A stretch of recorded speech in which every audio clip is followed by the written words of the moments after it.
CGTN, China Global Television Network.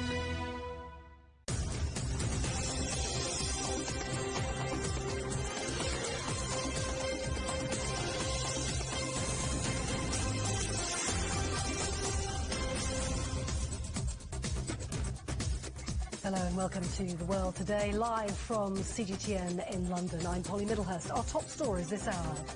Lockdown rules are tightened across Europe as much of the continent faces yet another wave of coronavirus infections. Also today, another day of protests across England and Wales against a new bill which will give police new powers, allowing them to clamp down on demonstrations. And a Taiwan court releases the manager of a construction site whose truck is believed to have caused Friday's deadly train accident there. And Chinese families are remembering their loved ones after Doom Sweeping Day was interrupted by the pandemic.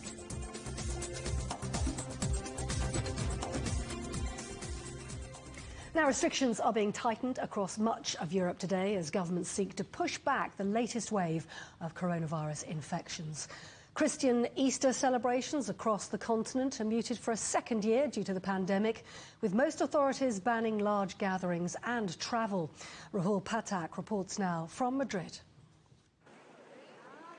Spain, it seems, is heading towards a fourth wave of the coronavirus pandemic. The latest figures from the Health Ministry found Spain's infection rate was now 152 cases per 100,000 people, officially making the country an area of high risk. Now it comes as Spain says it wants to speed up the pace of its vaccination programme. Now the delivery of 1 million ASTRAZENECA vaccines last Friday will certainly help, as will a further shipment of 1.2 million doses of the Pfizer-BioNTech vaccine due to arrive on Monday. In France, a nationwide 4-week lockdown comes into force on Saturday. The restriction will see all schools and businesses close. President Emmanuel Macron has been insisting the measures are painful but necessary. Aussi, nous allons fermer durant 3 semaines. Yes, the virus must be slowed down. As well, we will close down daycare centres, schools, middle schools and high schools for 3 weeks. But yes, we must preserve education and learning, and this is why the school calendar will be adapted to not leave our children alone without learning. In Germany, the police have been cracking down on illegal parties in Berlin. The country is currently in the grip of a third wave of the pandemic. As a result, the government introduced a nighttime ban on gatherings earlier in the week. Ihre Erwartung an die Regierenden ist klar. Rauft euch zusammen. People's expectation of those in power is clear. Pull yourselves together. Of course, there's not one royal road out of the pandemic. That is why we need political conflict. But this conflict must not become an end in itself. Federal or state, party or coalition, pulls up or down. That must not play the main role now. Finally, Italy goes into a nationwide lockdown from Saturday, covering the Easter weekend as the country battles a third wave. Non-essential movement is banned and people are being urged to stay local. After the holiday, different regions will experience different restrictions based on the number of infections. And with restrictions being reimposed across the continent and continuing problems in vaccine rollouts, there's a growing sense that Europe may be losing control of the pandemic. Rahul Pathak, CGTN, Madrid. Well, here in the UK, demonstrators have been rallying against proposed legislation that could give police extra powers to crack down on protests. Well, opponents of the bill say it's an attack on people's right to demonstrate and perhaps a step towards authoritarianism. Well, let's talk now to our correspondent in Oxford, Andrew Wilson, who joins us now. Andrew, organisers calling this weekend a weekend of national action, indeed demonstrations up and down the country. Well, that's what they're aiming for, Paula. That's the Police Crime Sentencing and Courts Bill has become quite controversial because it introduces or proposes a number of measures which will give the police stronger control over demonstrations, when they start, how they stop, who can attend, what they can do, how much noise they can make. And, of course, people are protesting that this limits their rights from a great British history of being able to change politics through taking to the streets to announce one's disapproval or displeasure. So the plan has been for cities up and down the country. About 24 locations have been mentioned, of course, including London and Bristol, the two centres of the protests so far. There have been quite a lot of protests during this week and going back over the weeks about this police bill. So the movement is gathering a fair bit of momentum, and they have chosen these groups today to try and really put some numbers onto the streets to drive this message home. Here's our report of what's going on so far.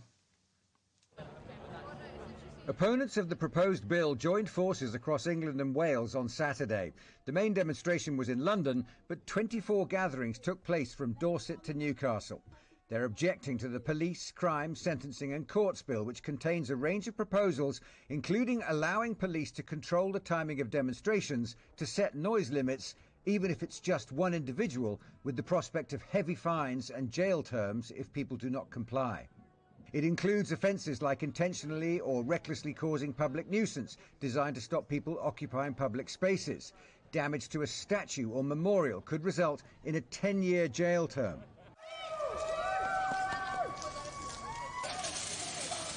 This demonstration on Friday is the kind of thing ministers are targeting. Paint sprayed on the Bank of England to protest its continued support of the fossil fuel industry.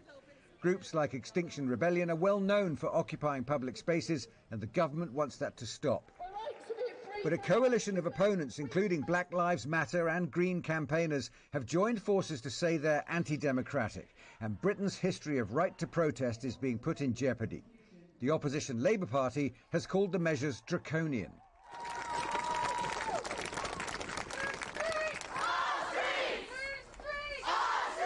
Women's rights protesters also gathered in Westminster to join a chorus of dissent against the bill and the government's handling of the rights and safety of women. It's, very sad for me to see women in their 20s who are holding signs saying that they feel unsafe walking the streets at night in 2021. And at the moment, I don't think enough is going on around this topic, as it's really important, especially for young women today. It doesn't help the government's case that the women's vigil on March 13th for Sarah Everard, who was murdered while walking home in London, deteriorated so badly under Metropolitan Police supervision. It was a difficult situation for the police during a pandemic, but their actions at the vigil were described as heavy-handed. Andrew, strong feeling about this up and down the country. How likely is it the bill will be passed?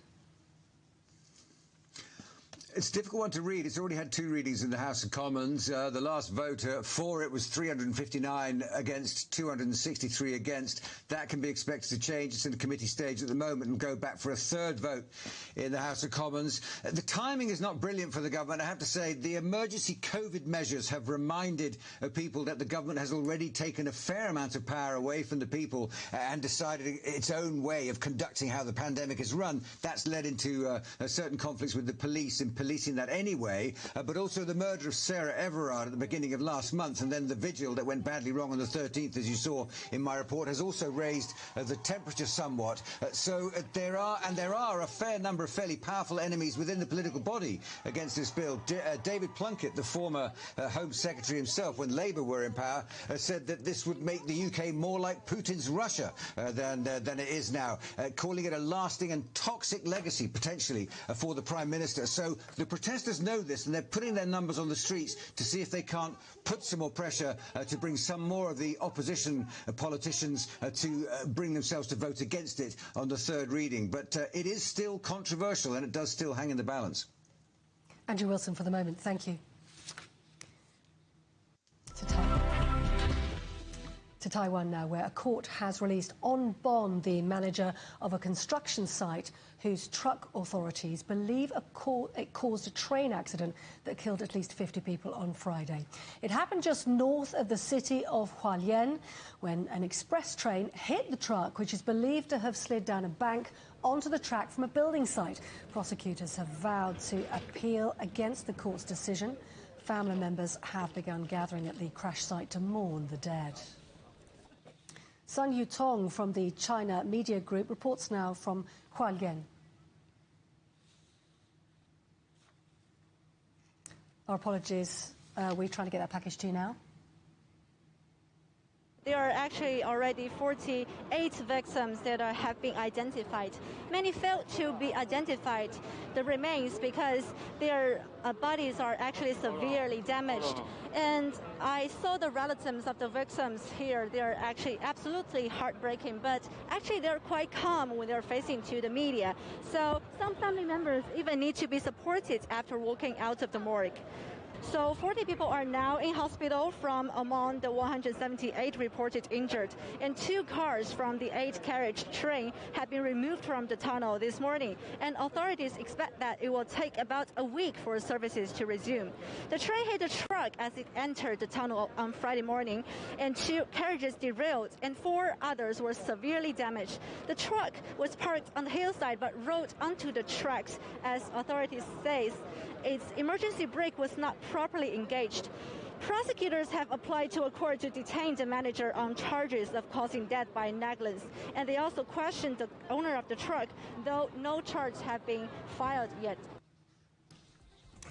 Police and politicians in Northern Ireland have appealed for calm following violence in Belfast on Friday night. 15 police officers were injured in rioting in an area of the city populated mostly with loyalists who wish to remain part of the UK. 7 people were arrested. Many of them are angry about post-Brexit trading arrangements, which they say have created barriers between the territory and the rest of the UK. 100 members of a gang which allegedly ferried drugs from Morocco to Spain in high-powered speedboats have been arrested. During a series of raids, Spanish police seized more than 5 tons of hashish and 230 kilograms of marijuana. Police said some gang members hid the drugs in trucks carrying fruit, which would head to France to supply dealers right across Europe. And the last of 61 ships stranded in the Suez Canal by the grounding of a giant container vessel have now passed through the waterway. More than 400 ships were blocked when the Ever Given ran aground in the canal last month. It caused significant disruption to international supply chains as specialist rescue teams took almost a week to free the ship. Iran's foreign ministry says it rejects the gradual easing of US sanctions and wants them to be lifted altogether. Tehran and Washington have agreed to hold indirect talks in Vienna next week as part of wider global efforts to revive the 2015 nuclear accord. Donald Trump pulled the US out of the pact in 2018 and reimposed sanctions on Iran, prompting Tehran to breach its terms. Now, US police have named the officer who was killed when a man rammed a car into a security checkpoint on Capitol Hill on Friday and lunged at officers with a knife. William Evans, an 18-year veteran of the force, died. Another officer was killed in the attack. The suspect was shot dead by police later, and this latest incident comes just 3 months after a mob of demonstrators stormed the Capitol building in January. Nathan King has the latest now from Washington. It's calm here at the United States Capitol, but it's a somber mood because another Capitol Hill police officer has lost his life. That brings to 4 the number that have lost their lives since the insurrection on January the 6th. But this is very different from that day. We saw thousands of people swarming the Capitol and going in on January the 6th. Well, this was a lone man in a car crashing into a barricade, wielding a knife, not responding to commands to get rid of that knife. He was shot, but one officer succumbing to his wounds. Quite an incredible situation here. The suspect rammed his car into 2 of our officers and then hit the north barricade barrier. At such time, the suspect exited the vehicle with a knife in hand. The suspect did start lunging toward U.S. Capitol Police officers, at which time U.S. Capitol Police officers fired upon the suspect. What makes this very sad indeed is the National Guard presence still here, but about 2,300 troops rather than the 5,000 or 6,000 that we'd seen in recent weeks. The neighborhood, the area, very beautiful, readying for the cherry blossoms of spring, was starting to spring back to life. It's my neighborhood, and unfortunately another person dead, another attack. We'll look into motives as the hours and days and weeks continue. But I can tell you it's really shocked people here because we thought we were on a path back to normal. But in American politics and the beacon of democracy behind me, we know that that normal has long gone. Nathan King, CGTN, for the US Capitol. Still to come here on The World Today, Portugal grapples with another wave of coronavirus, and students are paying the price and bracing themselves for another wave.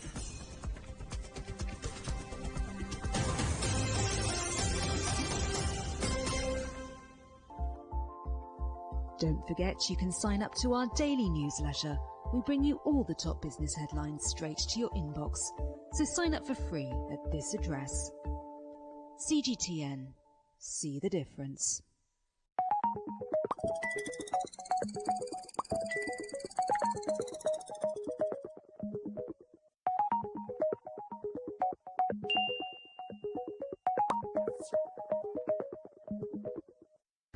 It's a question we've been waiting almost 5 years to answer.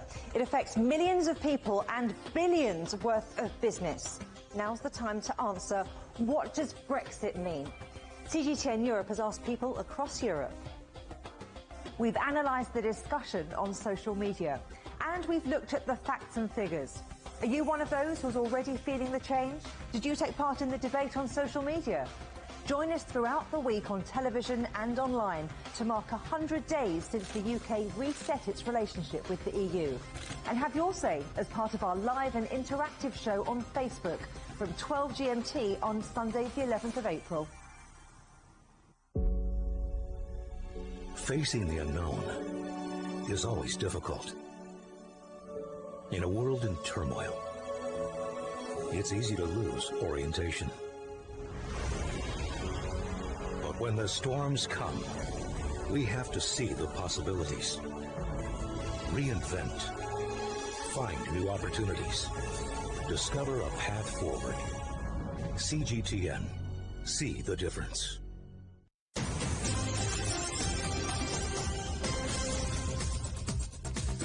Welcome back to CGTN London. A reminder now of our top stories. Lockdown rules are tightened across Europe as much of the continent faces yet another wave of coronavirus infections. Today, protests across England and Wales against a new bill that's proposed allowing police more powers, allowing them to clamp down on demonstrations. And a Taiwan court releases the manager of a construction site whose truck is believed to have caused Friday's deadly train accident there. Now, the British medicines regulator has disclosed that 7 people who had received the ASTRAZENECA COVID-19 vaccine have died after registering rare blood clotting events. It's still not clear, though, that there is a link. It follows reports of similar incidents in France, Sweden, Finland, Canada and Germany. The jab has been suspended or its use restricted in a number of countries globally. The agency says it has also identified 30 cases of blood clotting after the use of the vaccine. That's 25 more than it previously reported. Well, the WHO, along with the British and EU regulators, say the jab is safe to use and the benefits outweigh the risks. More than 100 million people in the United States have now received at least one dose of a COVID-19 vaccine. The country's Centers for Disease Control and Prevention says more than half of those who've had both the jabs mean there is now travel guidance available for them, which has also been eased. Karine Karifa has the details. With the daily number of U.S. air passengers climbing higher, new CDC travel guidance. We now have several newly released studies documenting the real-world effectiveness of COVID-19 vaccines. The CDC now says people who are fully vaccinated against COVID-19 can travel with low risk to themselves with precautions like mask wearing. Within the U.S., those passengers can travel without taking a COVID-19 test or quarantining after their trip. The agency discourages unvaccinated Americans from traveling, but says those who must should get tested 1 to 3 days before their trip and again 3 to 5 days after. The CDC director says she's still recommending against non-essential travel overall, noting that the number of new cases of the virus continues to tick up. Too many Americans are acting as if this fight is over. It is not. And public health experts warn against doing too much too soon. We can just continue to exercise some of the cautions that we have been so good at for the last year, plus continue to ramp up immunization. We really should get ahead of this by the summer. But we're seeing that we are still on a razor's edge with this thing. The CDC says all Americans, even fully vaccinated, should continue wearing masks, social distancing, and avoiding crowds. In Washington, I'm Karen Kefa. Well, Portugal has entered its third month of strict lockdown as it grapples with high levels of coronavirus. And many students are struggling to keep up with online schooling in a country with one of the lowest rates of computer access in the EU. Mia Alberti reports now from Lisbon. This is the first time Lara and Deborah are using their new computer. This mother and daughter, both students, struggled to attend classes when schools went online because they couldn't afford the device. The school didn't help. She's in the 9th grade, which is crucial, and it's not right that my daughter is going to fail the year just because I don't have the means to give her what she needs. The school is supposed to help us with our education, so they should have means to help us in this way. It's been complicated, but now I think my grades are going to improve. Despite their many requests, the school and the state didn't help them. Instead, they received this computer through an NGO called Solidary Computer. The volunteer project receives donations of old devices and distributes them to families in need. This idea that everyone has a computer or internet is not true, so this project came from this need to help children who have no fault in what's happening, which is the pandemic and the way it affects their school life. In 1 month, the project has already distributed 500 devices. They still have 3,000 requests for help. Portugal has one of the lower rates of internet and computer access in the European Union. Last year, the government delivered 100,000 computers, and this year it bought 300,000 more. But delays in deliveries mean many are still without their education just 3 months before the end of the school year. The government recognizes the problem, but says it guaranteed other options were available to ensure every student was protected.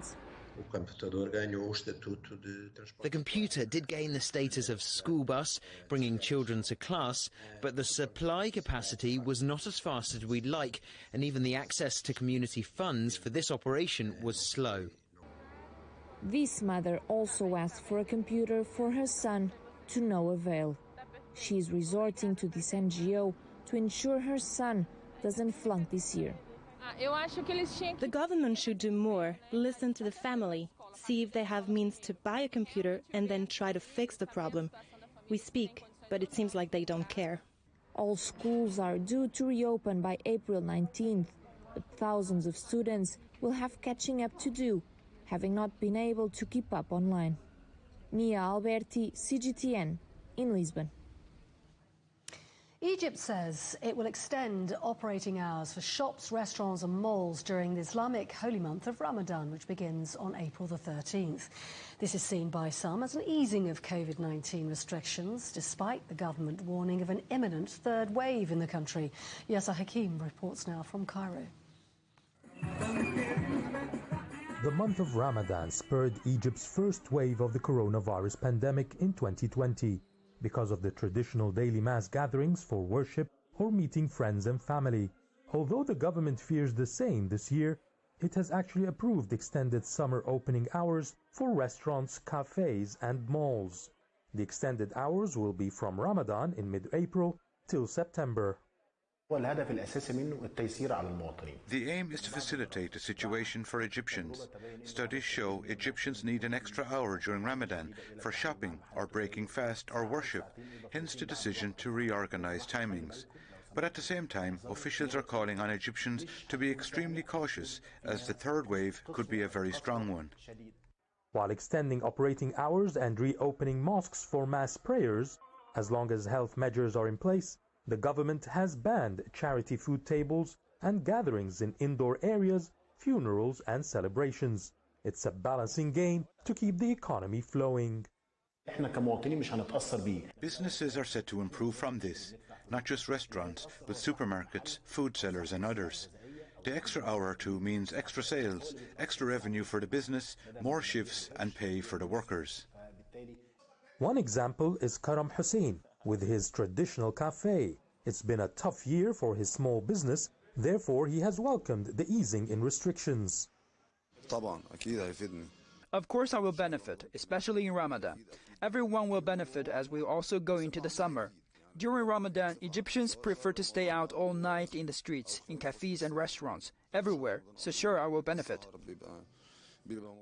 To avoid a third wave of the coronavirus, the government announced heftier fines and penalties for those not abiding by health measures, like wearing masks, social distancing, or keeping 50% capacity in recreation areas. Yes, Hakim for CGTN, Cairo. Now, India has reported nearly 90,000 new coronavirus cases. That's the highest daily rise since September. Most of those are in the southwestern state of Maharashtra, where officials have warned a full lockdown could be imposed to curb the surge. They say people are failing to take precautions and are concerned the state's health system could become overwhelmed. The governor of Japan's western city of Osaka says he's considering alternatives for the Olympic torch relay as coronavirus cases surge in that region too. Osaka is set to impose a month of restrictions which conflict with the relay schedule due to visit in mid-April. Ukraine has approved China's Sinovac vaccine, having previously delayed use of the jab. The first batch of the 215,000 doses will be now used to boost its vaccination program alongside the Oxford ASTRAZENECA jab. It comes after a record rise in new COVID-19 cases for a second day in a row.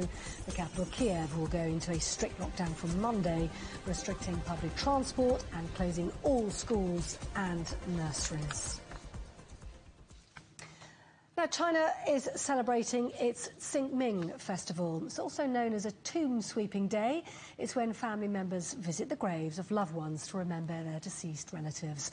For many Chinese families, this year's gathering is particularly poignant after last year's event was interrupted due to the pandemic. CGTN's Cao Bing now reports. With gifts like flowers in hand, families finally got the long-awaited chance to pay tribute to their loved ones on Qingming Festival. A manager from Beijing's Babaoshan Renmin Cemetery said the number of people coming to this site has increased largely compared with last year, when restrictions prevented many from doing so. Last year, around 3,000 people came here during the Qingming holiday. This year is 3 times that number, around 9,000. Meng says this number is based on appointments made. He said all visitors need to make an appointment in advance by phone or online. They need to book not only the date, but also the specific hour for tomb sweeping in order to avoid too many people being there at once, even if the epidemic is largely under control in China. Other epidemic prevention measures are also in effect. People need to show their green health code before they can enter. We also undertake thorough disinfection every 2 hours. Hand sanitizer stations can be found here and there. All cemetery employees wear masks and gloves while working to prevent any possibility of virus transmission. Many of those at Babaoshan this year came with mixed feelings. I asked the workers here to take care of the sweeping in my stead last year. I'm thankful I could come in person this year. I feel a sense of relief. It's been 2 years since I came here last time. I really missed visiting my parents here. Going to the cemetery together for tomb sweeping enables family members to enhance their bonds and get closer to their loved ones. Meanwhile, such activity is also a sign that the life is gradually getting back to normal here in China. Cao Bing, CGTN, Beijing. Well, that's just about it for The World Today from London. Thanks very much for watching. Coming up next on CGTN, it's the agenda from me and the team, though. Goodbye.